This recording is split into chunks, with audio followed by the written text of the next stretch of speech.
Alright guys, this is going to be our first video lecture for livestock production as we set off on this adventure of remote learning. We're going to start a new unit talking about the government's role in agricultural business. Uh, this is a pretty long lecture. I'm going to break it up into sections, and this first section is going to be about government agencies. At this point, you should go ahead and open up the notes that are posted along with this video in Google Classroom and fill them out as we go through it. Feel free to pause as needed. And just a heads up, since you are copying this directly from your screen, I expect you to spell them correctly. I will count off if you misspell the word that you're looking at. So be meticulous. That is not above any of you. Alright, so hopping right in. The government is going to fulfill many roles and perform many activities in an agricultural business. For example, the government will transfer billions of dollars through the United States agricultural marketplace this year. There is a structure of federal, state, and local policies that regulate the steps of getting from the farm to the market, and it works to balance the costs and benefits to farmers, consumers, the environment. Of course, and government budgets and competing interests also play a factor. It's going to promote agricultural economic growth by increasing or decreasing the tax rates on ag industry, and by regulating the amount of money in the economy in general with the Federal Reserve banks. And then it's going to negotiate agricultural international treaties and trade agreements. You've seen a lot probably in the last year about the trade war with China. A lot of that has to do with agricultural products. And of course, we've had a lot of questions and uncertainty regarding free trade of agricultural goods between the U.S. and Mexico and the U.S. and Canada, as NAFTA was up for being renewed this year. And I think it's actually been replaced by a new acronym, but it's a guarantee of free trade. It's also going to do things that affect regulation and deregulation. So regulation is when the government sets strict rules that affect businesses within certain industries, and deregulation is the removal or relaxation of the rules that are affecting businesses within certain industries. So they will change things based on further regulation or removing regulation. So examples of some things it regulates are product quality standards. They regulate and inspect the quality of meat that goes through a slaughterhouse and goes through a producer, a packer, to make sure you're getting meat that is healthy, that is not does not have diseases or any other kind of contaminants. It regulates the flow of products into the market, trying to help keep the market from getting flooded. It likes to try and standardize packages and containers to a certain extent. It makes reserve pools for storable commodities like grain. There is a strategic grain reserve. It can be pretty important at times. And it also regulates the production and marketing, research, and advertising. There's a lot of very particular rules and regulations that go in there. And of course, it's going to regulate imports and exports. It will also train and support businesses by providing information and training, by publishing information that agricultural businesses can use, such as the rate of inflation, the unemployment rates, consumer spending. Information is really good to have when you're figuring out the costs and expenses that your business can handle. It also will provide direct loans to businesses. It'll provide guarantees to loans and subsidies to various types of farms, depending on what kind of farm or ranch you are and what you're producing. It also established the Small Business Administration, which provides low-cost loans, advice, and other assistance to small agricultural businesses. Of course, the government's also going to be a direct purchaser of goods and services provided by the agricultural industry, such as wheat, soybeans, sugar, things that could be considered strategic to have. It would be very important for us to have a strategic reserve of wheat and soybeans and sugar, as far as being able to continue to feed our people in the event of something that causes a shutdown of international trade. Like, for instance, if this current crisis were to grow further, we might have to break open some strategic reserves of wheat, soybeans, and sugar. Um, Other more direct things are like farming services that grow crops for government use. So that could be farms that are hired to grow crops that would go directly to the military for them to use in their own chow halls. That would be a direct farming service.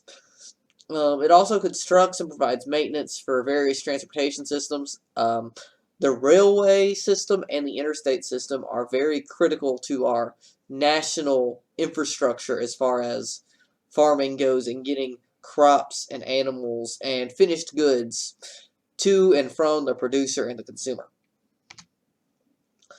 The government's also going to protect employees through governmental legislation that's designed to do things like provide a safe work environment. OSHA, we're looking at you. I'm talking about providing freedom from discrimination and harassment. That's important. Protection from unlawful termination. There has to be a reason you're fired. You can't just be fired without cause and them not pay unemployment, things of that nature. Ensuring certain rights to privacy, providing the right to participate in labor union, and a big one is establishing a minimum wage.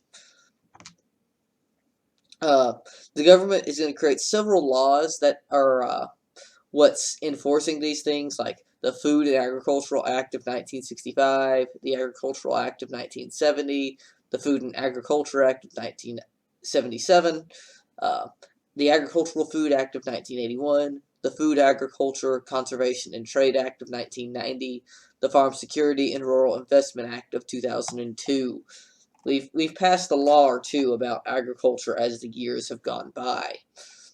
And part of how they're enforcing these laws and doing these other businesses with agricultural is by creating agencies that help protect this consumer and the producer, such as the Federal Trade Commission, the FTC, the Environmental Protection Agency, the EPA, the U.S. Food and Drug Administration, the FDA, the United States Department of Agriculture, the USDA. This whole alphabet soup of government agencies that are interacting with agriculture on a daily basis.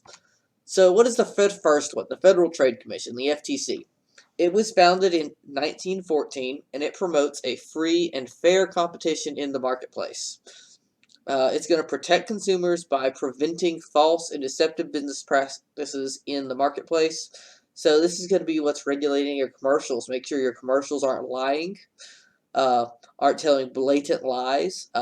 There have been some that have really skirted the edge of being deceptive business practices in the last few years, but the ones that would actually be deceptive deliberately are thrown out by the FTC. It's also going to promote advanced performances through organizational, individual, and management excellence. So it's going to help kind of do on that management side. The EPA, the Environmental Protection Agency, this is the next one. It was created to protect the natural environment in which we live. It's going to very much stress clean air, land, and water. It's going to create laws that prevent businesses from harming the environment. It's kind of been a double-edged sword over the years, as it is well-intentioned, but some of the regulations it throws out have been too much too soon, and we didn't have the technology to keep up with some of their regulations, but a balance has been found, and we are working together as agriculturalists to continue to produce for our country and for the world, and leave the world in a good environmental state. And the EPA is kind of in charge of that. Let's talk about the U.S. Food and Drug Administration, the FDA. It has the authority over how some foods are handled, prepped, and stored, especially with your meat products. It's also going to ensure the safety, effectiveness, quality, security of drugs, vaccines, and other biological products and medical devices. So this is they have an interesting mixed duty. They're doing taking care of food and drugs, but a lot of drugs are, how do I say it? A lot of drugs are they come from biological products. So it kind of makes sense. Uh, Next one I want to talk about is the United States Department of Agriculture. It is the chief agency which promotes, regulates, and implements governmental policies in the American farm and food industries. This is the big one. It has a mission to implement policies approved by Congress every 5 years in what we call the Farm Bill. The Farm Bill approves federal spending on farm subsidies, food and nutrition programs, rural development initiatives, farm credit rules, market support, conservation strategies, and many more things that affect agriculturalist lifestyle. A subsidy, if you didn't know, is a sum of money that is granted by the government intended to support an industry or business. So some goals of the USDA is it aims to meet the needs of ranchers and farmers. It's going to promote agricultural trade and production, and it's going to work to assure food safety while protecting natural resources. These are some lofty goals, lofty purposes, but for the most part, the USDA does a good job of finding a balance between helping farmers and ranchers and ensuring safety and keeping the government happy, keeping those men and women in Congress from kind of harming us with overregulation and things of that nature. It's going to create some protective and supportive agencies. That's kind of it's a part of them, like the Food Safety and Inspection Service, the Farm Service Agency, the Foreign Agricultural Service, the Grain Inspection Packers and Stockyards Administration.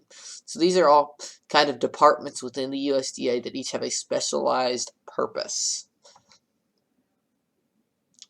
It's also going to create these agencies that are more protective and supportive, like the Rural Business Cooperative Service, the Rural Utility Service, the Rural Housing Service, and the Agricultural Research Service.